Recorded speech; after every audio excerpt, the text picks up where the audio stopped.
गुरु को एको शब्द मन कोई लेवे मान, तो सहज होते हैं संत दास मुश्किल भक्ति भक्त भगवंत गुरु चतुर नाम वपु एक, जिनके पद रज परसता नासत विघ्न अनेक, सब धरती कागज करऊं सब वन कलम कटाय, सात समुद्र शाही करऊं सतगुरु गुण लिख्या न जाए। राम राम राम राम राम राम। आप सभी के अंदर विराजमान परमात्मा के पावन चरणों में प्रणाम। राम राम राम। आनंद श्री सतगुरु सुखराम जी महाराज की 98 वाणी सत्य स्वरूप आनंद पद नैन चर निज नाम का अंग चल रहा है। महाराज फरमा रहे हैं कि राम जी किसको मिले हैं, कैसे पहचाने, क्या परीक्षा है, क्या कसौटी है, उस बात को हमें समझना है। इस बात को हम समझ लेंगे तो हमें राम जी मिल जाएंगे। ये बात नहीं समझ आएगी तो हम राम जी से दूर रह जाएंगे। राम जी आपके इतने नज़दीक, इतने नज़दीक, इतने नज़दीक हैं, इतने पास है कि आपका कपड़ा आपसे दूर है। एक उंगली को दूसरी उंगली में मिलाने में देर है, लेकिन राम जी के मिलने में इतनी भी देर नहीं कि एक उंगली को दूसरी उंगली में मिलाने में इतना समय लगेगा पास में जाना, लेकिन राम जी के मिलने में इतनी देर भी नहीं। ये बात समझनी है। स्विच करने की भी जरूरत नहीं है। आपने कहा ना आपने स्विच करना करें, स्विच की जरूरत नहीं है। हाँ, निमिष मात्र की भी देर नहीं, आँख पर रुके उतनी देर भी नहीं राम जी के मिलने में।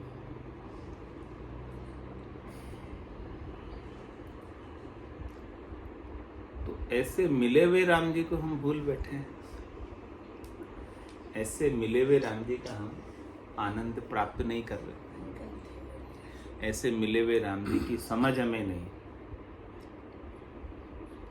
ऐसे मिले हुए राम जी की समझ हमें सतगुरु कराते और हमें हमारे सत्य स्वरूप का, आनंद स्वरूप का, यथार्थ स्वरूप का, वास्तविक स्वरूप का भान कराते, बोध कराते, समझ कराते कि देख तेरा असली रूप ये है। जिसे तू अपना रूप मानता है वो तेरा नकली रूप, और ये नकली रूप रहने वाला नहीं है, चले जाए। और तेरे असली रूप को कोई मिटा सकता नहीं। और जितने भी दुख हैं, जितने भी कष्ट हैं, जितने भी तकलीफ है, वो सब नकली रूप में है। असली रूप में कोई कष्ट नहीं है, कोई दुख नहीं है, कोई तकलीफ नहीं है। यानी आत्मा में कोई दर्द नहीं है, आत्मा में कोई दुख नहीं है, परमात्मा में कोई दर्द नहीं है, परमात्मा में कोई दुख नहीं है।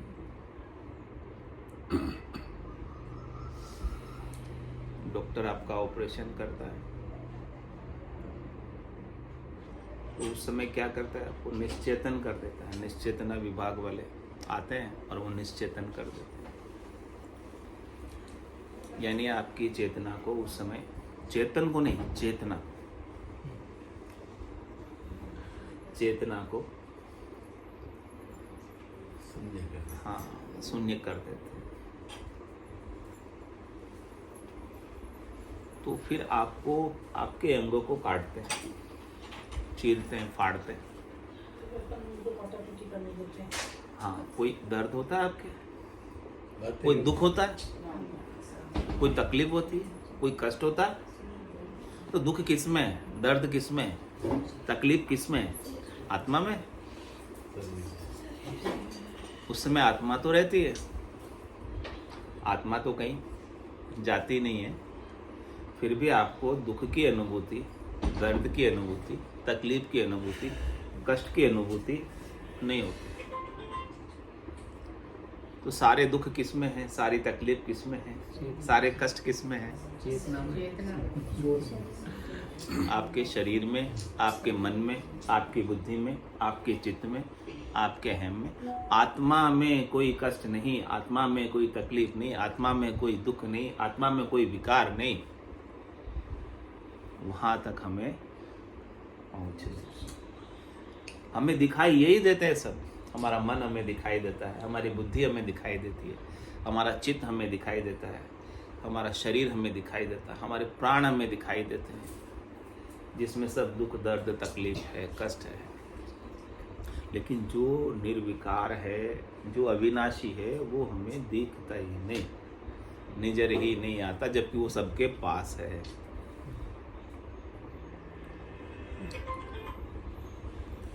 किसी से दूर नहीं है वो, लेकिन हम उसे प्राप्त करने के लिए बहुत दूरी तय करके जाते हैं कि कहीं मिल जाए हमें, कहीं मिल जाए, कहीं मिल जाए, कहीं मिल जाए।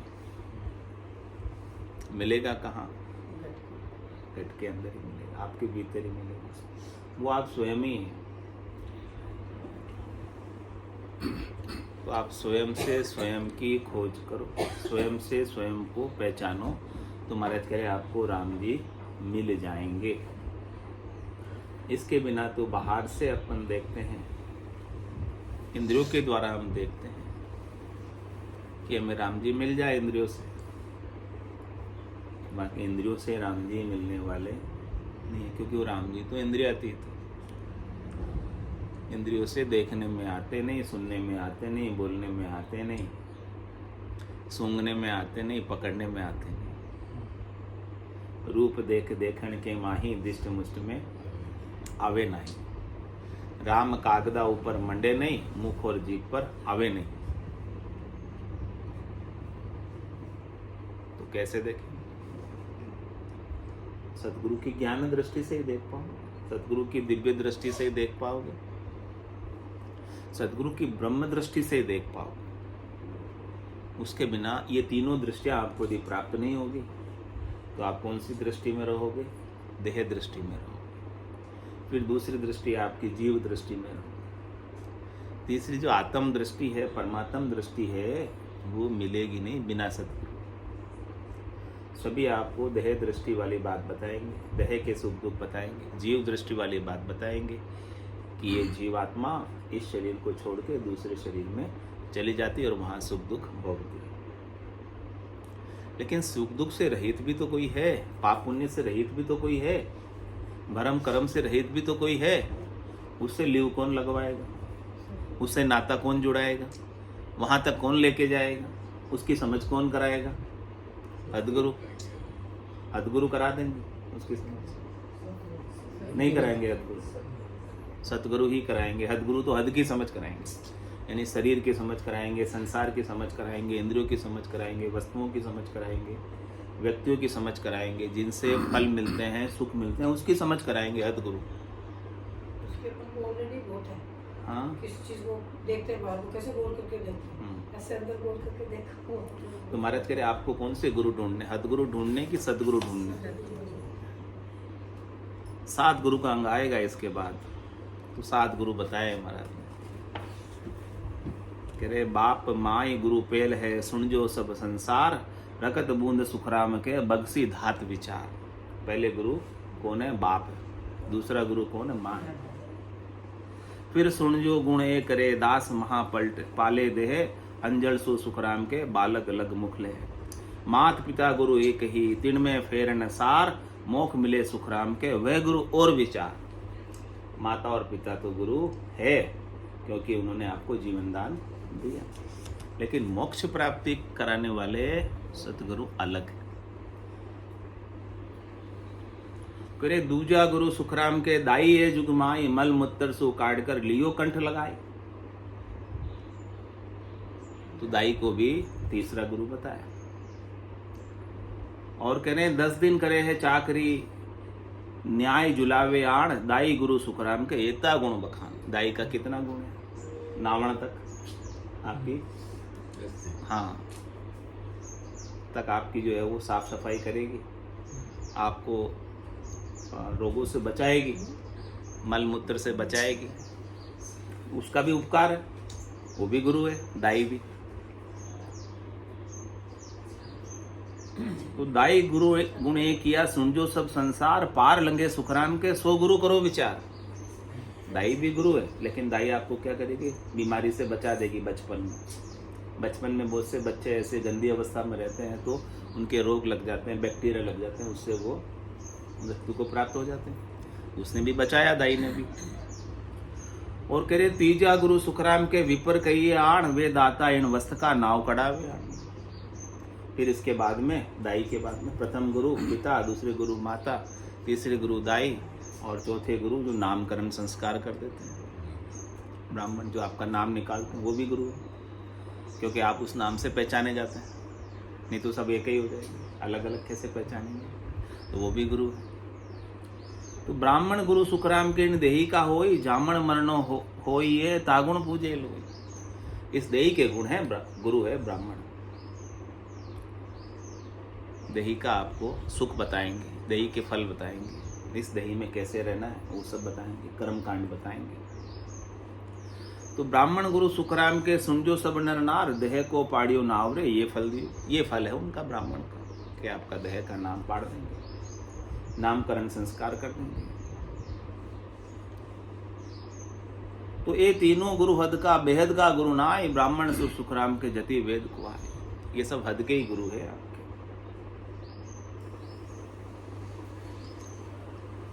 जब तक सतगुरु नहीं मिलेंगे, प्रथम गुरु पिता कहिए, द्वितीय गुरु माई, तृतीय गुरु दाई, चतुर्थ गुरु नाई, पंचम गुरु ब्राह्मण, षष्ठम गुरु कनफू का, जो आपको कान में मंत्र देके उस मंत्र का जाप करके 3 लोकों में फलों की प्राप्ति का उपाय बताते हैं। लेकिन जब तक 7वें सतगुरु नहीं मिलेंगे तब तक आपका काम बनने वाला नहीं है। ये सब हदगुरु है, तो हदगुरु से काम मिलेगा नहीं। हदगुरु आपको स्वरूप का बोध नहीं कराएंगे, सत का बोध नहीं कराएंगे, सत की समझ नहीं कराएंगे।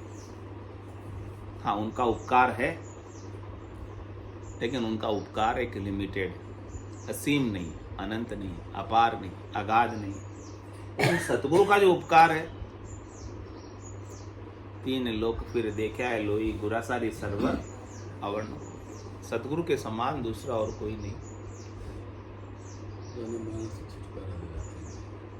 हाँ, वो राम जी से मिला देते हैं, बाकी सब संसार से मिलाते हैं, संसार में रखते हैं एक सीमित समय के लिए। आपको असीम नहीं बनाएंगे, अनंत नहीं बनाएंगे, अपार नहीं बनाएंगे, अगाध नहीं बनाएंगे, अमाप नहीं बनाएंगे, अथाप नहीं बनाएंगे, अयोनि नहीं बनाएंगे, अजन्मा नहीं बनाएंगे। लेकिन सद्गुरु आपको अजन्मा बना देते हैं, अमाप बना देते हैं, अथाप बना देते हैं, अनंत, अपार, अगाध, अपने जैसा बना। तो ये गुण किसमें? सद्गुरु में। तो ऐसे सद्गुरु के गुणों को कोई बखान कर सकता है, महिमा कर सकता है। सब धरती कागज करो, सबन कलम कटाए, 7 समुद्र शाही करो, सद्गुरु गुण लिखा है। ऐसे वो स्वयं अनंत, अपार, अगाध है, और हमें भी उनके जैसा ही बना देते। कह रहे पारस में और सतगुरु में ये तो आतरो जान, वो लोहो कंचन करे, वे करे आप समान।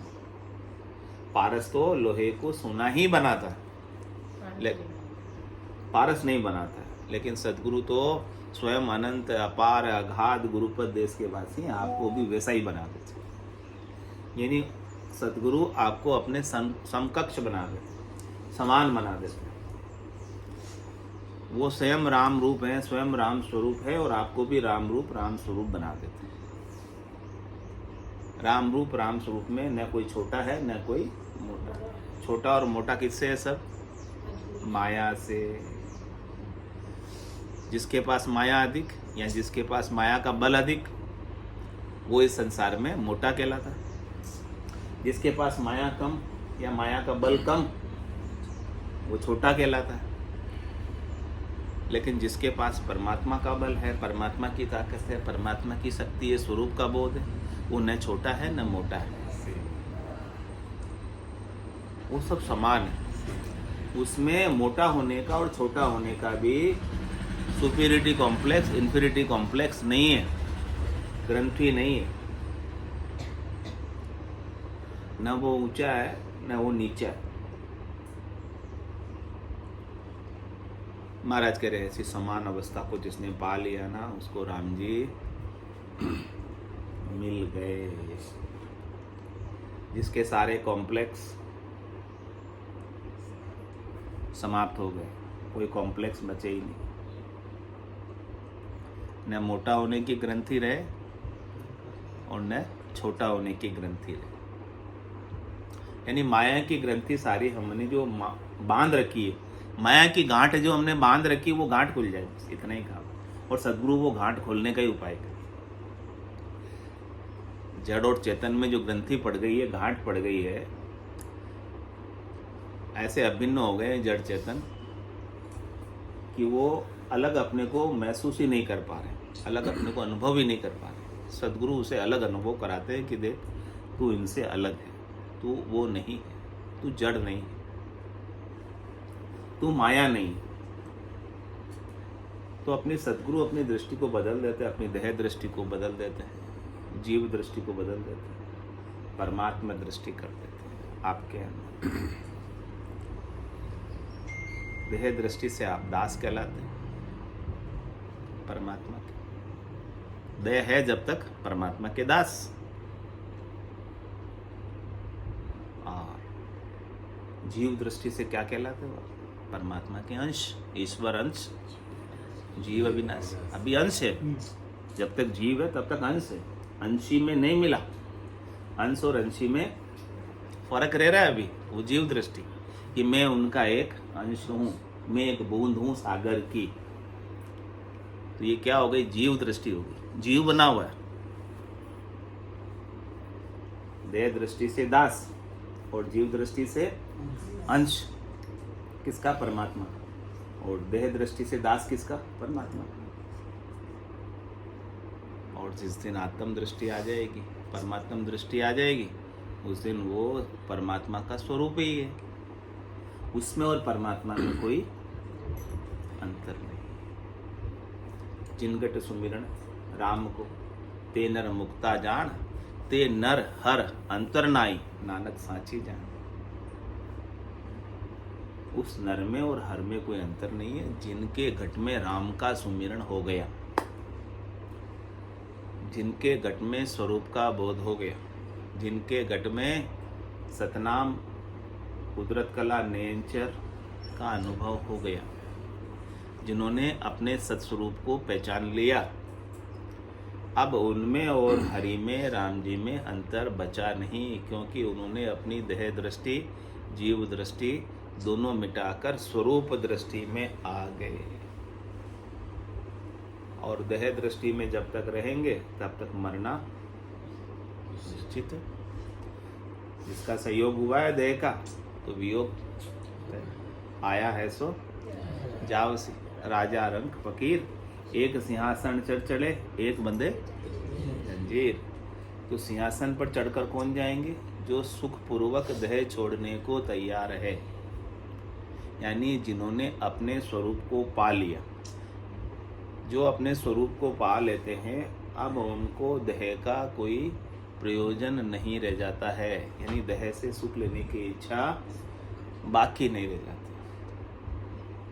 तो अब उसकी देह जाए तो जाए, रहे तो रहे, अब उनका कोई विशेष उससे प्रयोजन रहा नहीं। विशेष महत्व उनके लिए अब देह का भी रहा नहीं। स्वरूप दृष्टि आने के बाद, जब तक स्वरूप दृष्टि नहीं आती है तब तक देह का महत्व बना रहता है। तो ऐसी उच्च अवस्था को महाराज कह रहे हैं कि जिन्होंने पाया है आत्म दृष्टि को जिसने पाया, परमात्म दृष्टि को जिसने पाया है, उन्हें ही राम जी मिले हैं। इसके बिना तो महाराज कह रहे हैं कि ये सब बाहर के जो बहिरंग पर्चे होते हैं, जो बाह्य इंद्रियों के द्वारा लखाने में आते हैं, कुछ गट पर्चे होते हैं वो अंतर इंद्रियों के द्वारा लखाने में आते हैं। तो बहिरंग पर्चों से गट पर्चे अच्छे हैं, क्योंकि कम से कम वो बाहर से आपको अंदर तो लाए, परमात्मा से नजदीक तो लाए, अंदर में तो लाए। लेकिन है वो गट पर्चे भी क्या कह रहे महाराज, माया के, उसमें भी माया काम कर रही है। तो उन पर्चों से भी आपको हटकर, जो पर्चों से रहित है, वो आपका स्वरूप है, जो सबको देखने वाला है, जो सबको अनुभव करने वाला है, उसको जानना है। जो अनुभव में चीज आ रही है वो आप नहीं है। ज्योति आपके अनुभव में आ रही है, ध्वनि आपके अनुभव में आ रही है, उजाला आपके अनुभव में आ रहा है, वो आप नहीं है। वो तो जो अनुभव में आ रही है वो क्या हो गया, दृश्य हो गया या दृष्टा है? दृश्य हो, दृश्य है। जो भी अनुभव में आ रहा है, चाहे वो घटपर्चों का भी अनुभव क्यों ना हो, वो भी एक तरह का दृश्य ही है। ध्वनि का भी अनुभव दृश्य है, ज्योति का भी अनुभव दृश्य है, सुगंध का भी अनुभव दृश्य है, स्वाद का भी अनुभव दृश्य है। रस जो मीठा लग रहा है, रसना में उपज रहा है, वो भी अनुभव दृश्य है, दृष्टा नहीं है। सुखमणा में से अमृत जर रहा है, वो भी दृश्य है, दृष्टा नहीं है। हाँ, लेकिन है अच्छे ये सब आपको भीतर की ओर लेकर जाते हैं। उस समय दृष्टा कौन है? वो दृष्टा जो इनका अनुभव कर रहा है। इनका अनुभव कौन कर रहा है? मिठास का मुख में बिना गुड़ शक्कर खाए मुंह मीठा हो गया, राम राम करते करते रटता भयो मिठास हरस भयो आयो विश्वास। ये बखान करने में आता ही नहीं ना, ये वचनों में आता ही नहीं। इसीलिए तो कहा कि दृष्टा को आप बखान नहीं कर सकते, लेकिन वो दृष्टा आप हो। बखान कर दिया तो दृश्य बन गया। उसको दिखा नहीं सकते, जैसे हवा हाँ, दिखती नहीं है। दिखा दिया तो आपका दृश्य बन गया ना। वो दृष्टा और निस्वरूप दोनों में अंतर है। एक ही है, दृष्टा और निजरूप एक ही। वो स्वरूप है आपका, दृष्टा ही आपका स्वरूप है, साक्षी ही आपका स्वरूप है। अच्छा, साक्षी भी किसी का साक्ष्य होता है? होता है। साक्षी भी किसी का साक्ष्य होता है, यानी कोई वस्तु दूसरी को वो देख रहा है। कौन देख रहा है? साक्षी देख रहा है। अब लास्ट में क्या होगा, अंत में क्या होगा, आपका साक्षी भी मिट जाएगा। साक्षी भी जब तक है तो किसी न किसी का साक्ष्य है, तो दो हो गए, एक हो गए। पर की जरूरत पड़ गई उसको, तो बड़ा भाव का आया, बड़ा भाव आ गया। शुरू में दो दृष्टा होते जा रहे हैं। दृष्टा भी जब तक है तो किसी न किसी दृश्य के कारण दृष्टा है, किसी न किसी दृश्य के कारण दृष्टा है। वो तो दो हुए कि एक हुए?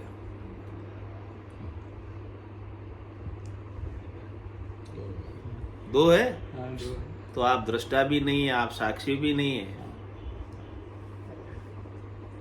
वो भी खता, वो भी हटाओ। वो भी जब तक रहेगा तब तक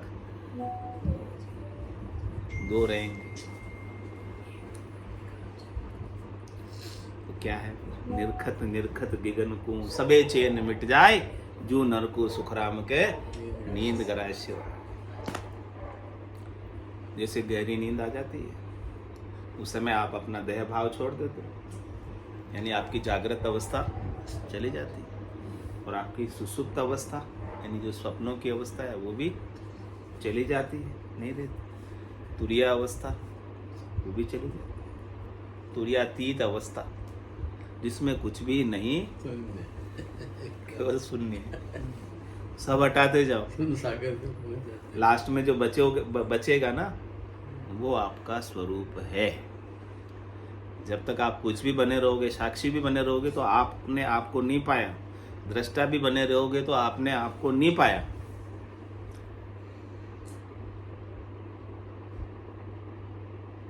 दृष्टा भी खत्म, साक्षी भी खत्म, ज्ञान भी खत्म, अज्ञान भी खत्म। ज्ञान और अज्ञान भी तो दो हो गए ना, वो भी नहीं रहेगा, दृष्टा ज्ञान और ये वो भी नहीं रहेगा।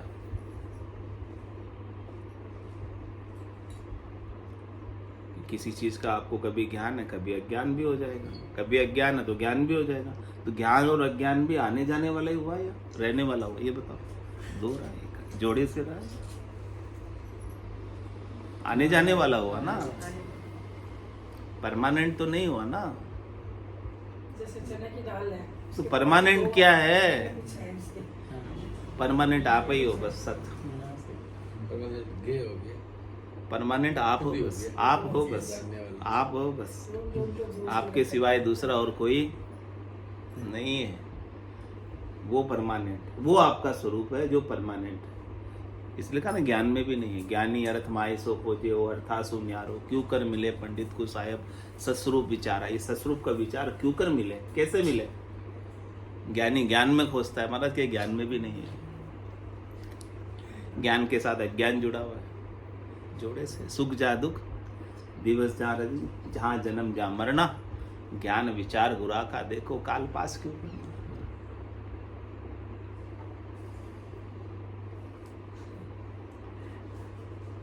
जीव और माया को जोड़ने के लिए, जैसे चने की दाल दो है, बीच में कुछ है वो जोड़ रखा है। इतना सा विधान के बीच में दो पार्ट है, के बीच में कुछ है। इसलिए महाराज ने सबको हटा दिया, सबको काट दिया। सब हटाते जाओ, सब काटते जाओ, फिर जो बचोगे ना वो आप बच जाओगे बस।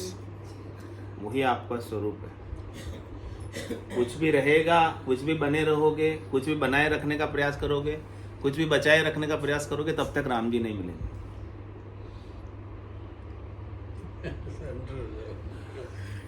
सब खत्म हो जाएगा उस दिन, राम जी आप ही बच जाओगे बस। राम जी ही बचेगा फिर सब खत्म होने के बाद।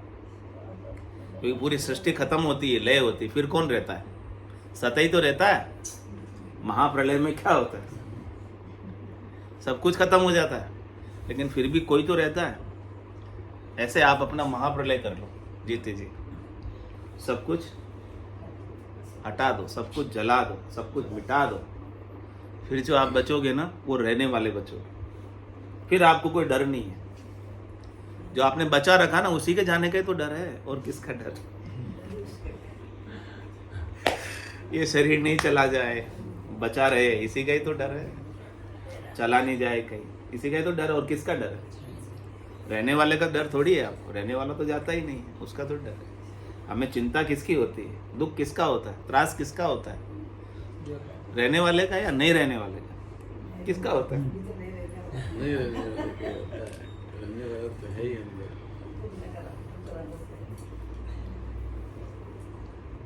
रहने वाले को पहचानो, रहने वाले की पहचान करो। रहने वाले राम हैं, वो आप हैं। उसकी पहचान होगी तो आपका दुख, चिंता, त्रास, भय, सारी चीजें समाप्त। सतगुरु को एको शब्द समर्पित हो गए, समर्पित। मन को ही लेवे मान, तो सहज होते संतदास, मुश्किल सु आसान।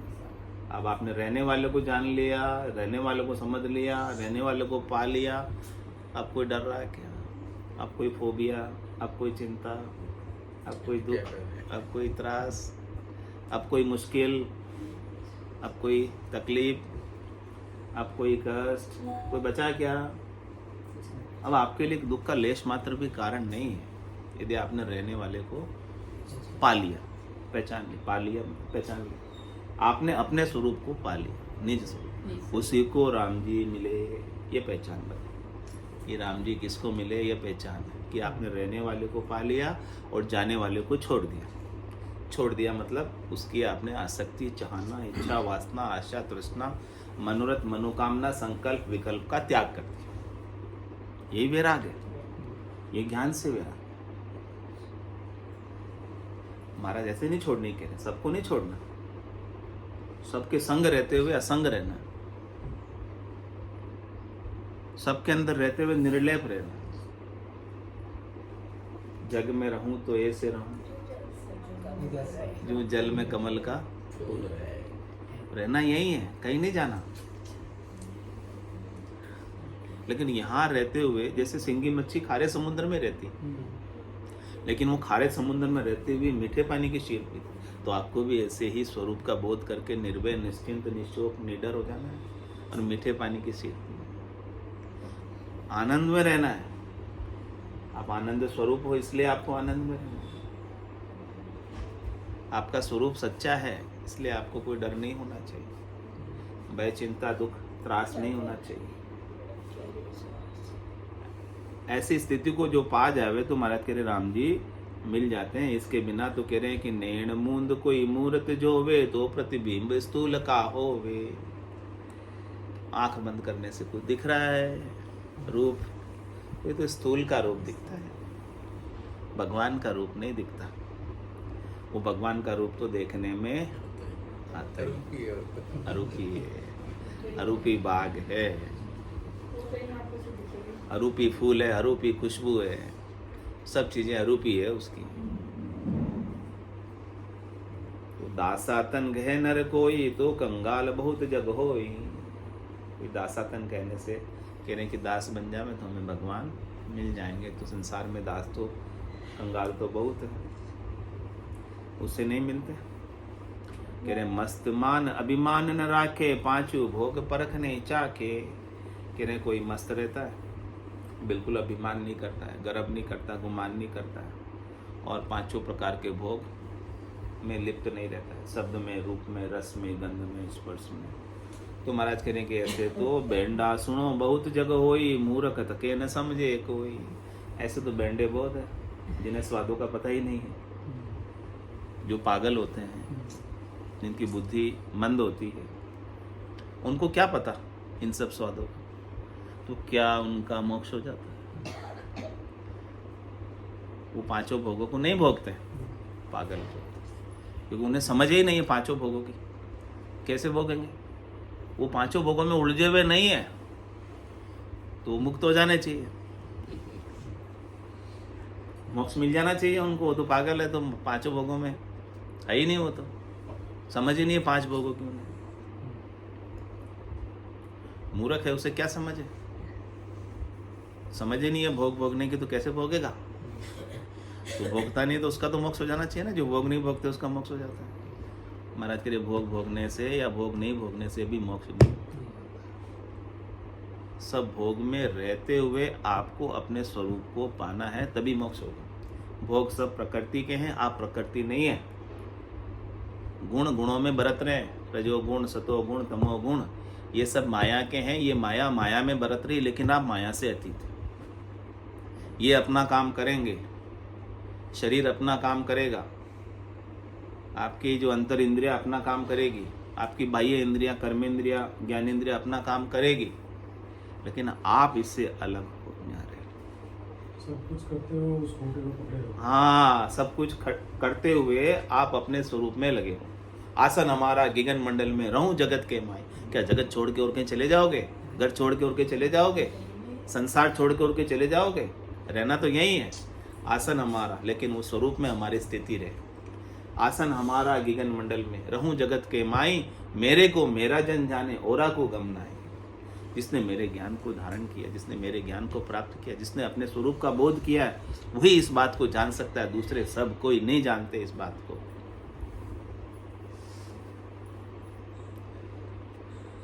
तो कह रहे माँ तो बेंडा सुनो बहुत जग होई, मूर्ख थके न समझे कोई। नहीं समझते। तो अब कहो जी राम कौन विधि भाई, ता मिलिया से पर खो आई। कैसे मिले भाई? 5 भोग भी नहीं भोगे फिर भी राम जी नहीं मिले, क्या करें? बस वही बात है। तो तुम चयन कहो मुझे आई, राम कौन विधि जानो भाई।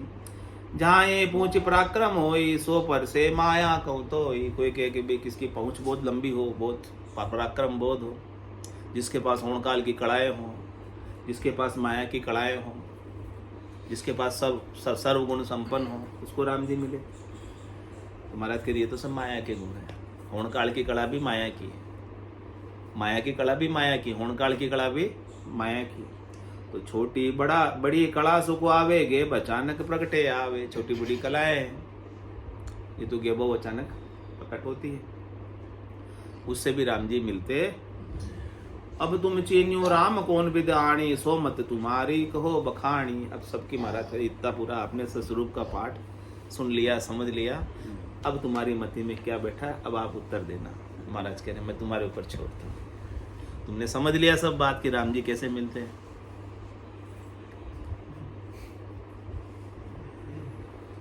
अब आपकी समझ में क्या आया पूछ रहे हैं महाराज। महाराज ने यही इस ग्रंथ का आपके ऊपर छोड़ के एंड कर दिया। इति श्री सस्वरूप आनंद पद ने निधनम का ग्रंथ संपूर्ण कर दिया। समझ में आ गया कि नहीं आया?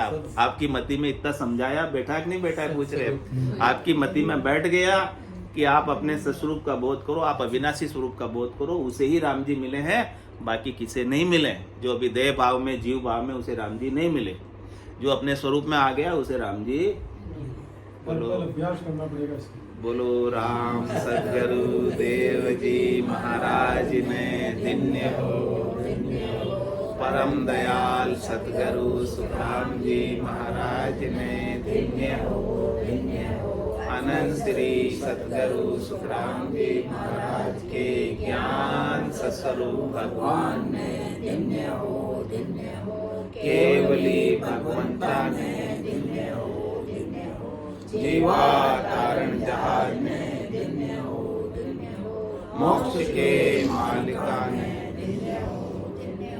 अनंत कोटि संतान ने धन्य हो। राम सभा में राम राम सा राम राम सा अभ्यास बिना कोई